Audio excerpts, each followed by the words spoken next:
I mean, can you speak on those studio sessions, though? I mean, in there with Face and stuff, what were some of your most memorable studio sessions that you recall? It was just going down in that thing. Yeah, man. Man, it was just like, you know, we get there every day, like, you know, and like, I always had like a beat or something in my head, like going to the studio. Yeah. Or I've done it, you know, at my house. Like, you know what I'm saying? And then I had a bunch of beats that I had on floppy disk. Yeah. You know what I'm saying? So I would just bring up those beats because I'm like, it's in my head, they were old, right?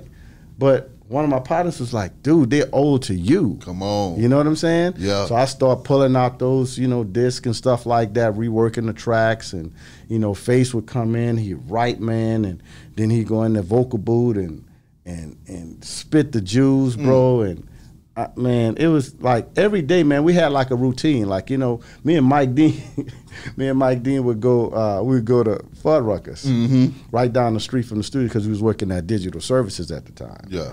And we used to do stuff like, because, you know, they call your name. They'd be like, you know, what's your name? I'd be like, Michael Jackson. You know, he would be like, Paul McCartney. He'd be like, Paul McCartney, your hamburger's ready.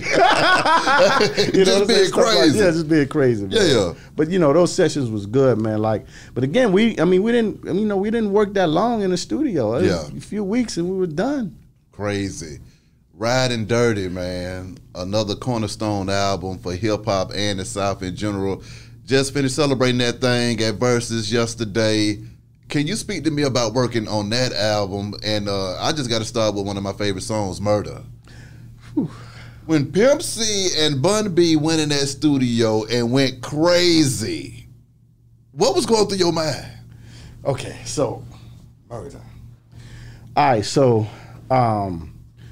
me and C was sitting at the control booth, right? And, you know, the creative part is kind of a longer story, you know what I'm saying? I'm here for it. Okay. So the creative part, so C had an idea, right? Yeah. He had an idea and he had the, you know, murder thing in there, right? So, and basically I programmed the drums, but I wanted like kind of still hip hop or Southern, you know what I'm saying? But kind of like, you know, it was just straight 808. Yeah. Straight 808. Come on. Right? Straight 808. And man, you know, Pimp C laid the bass line, part of the bass line, and then I came in and laid the chord, you know, the little quiet thing behind it. And he added something else, I added something else, and he was like, Joe, we don't need all that in there, let's take it out. I said, yep. I said, you know what? You're right. Yeah, it's too much going on in there. Let's leave that playing like that. I said, that's what it is, right? Yeah. So Bun come in, and Bun is like, you know, Bun quiet. Yeah. Sit in the back, he listens to the beat. Y'all ready? Yeah. Get in there, man. Boy, Bun went in there and killed it. My God. And man, when he finished that song, me and C was jumping around the studio like, oh my God. Oh, this nigga, hey, she was like, nigga, I'll put Bun against any one of you whole ass niggas, man. I'll put Bun against any one of you whole ass niggas, dog. Like, you know what I'm saying? Like, we was just jumping around in there, like, man, we listened to that about 50 times. Like, you know what I'm saying? It was like, bro, like, I was like, man, flying through your pelly. I was like, and then Bun comes out there like, oh, y'all like that? Nigga, we love it, dude. Exactly. But yeah, no, that was a great time working on that whole album, bro. Yeah. The Diamonds and Wood song, that came about. Dirty Money was, you know, his brainchild. Like, you know, he was the idea guy. Like, he would be like, you know, I want to put this together, whatever. And so he brought in, the Munchie song, the Bootsy Collins song. Yeah. And so he knew some of the guys from the Meters, right? The guitar player, Leo Necatelli. And so he got some of those guys together. They replayed it. Okay. Right? Okay. So when they replayed it, I sampled it. I was like, you know, we got to keep it. You know what I'm saying? Because, you know, the drums and all of that. So the song was fully played all the way through. And we found the perfect loop.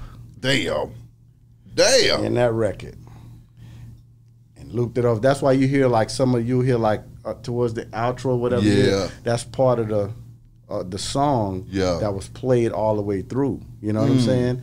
And there was some other stuff that was played over the top of it, but again, like we was just like, man, we don't need too much. Like it's already in there. Because it's like, normally when you have a sample, like you'll play stuff over the top of it. It's like, man, shit just raw. It's raw like that. You know what I'm saying? So we put the drums to it, man, and but me and C, we never had an argument on production. Or songs or whatever. He had his ideas or whatever, and we came together. If I was like, man, I don't know about that bass line, you know what I'm saying? He'd be like, well, shit, mute that hoe. You know what I'm saying? Yeah. And then we'd just come with another bass line. Yeah. That's jamming, man. Exactly. You know what I'm saying? And then boom. Like we never had a disagreement with any music or anything like that because it's music. We always looked at it as like, hey, I don't like the guitar, I don't like the drums or whatever. Okay, let's do them over. Yeah. We'll spend more time talking about what we don't like than just doing it. You know what I'm saying? So, yeah, man. But yeah, working on that album was great.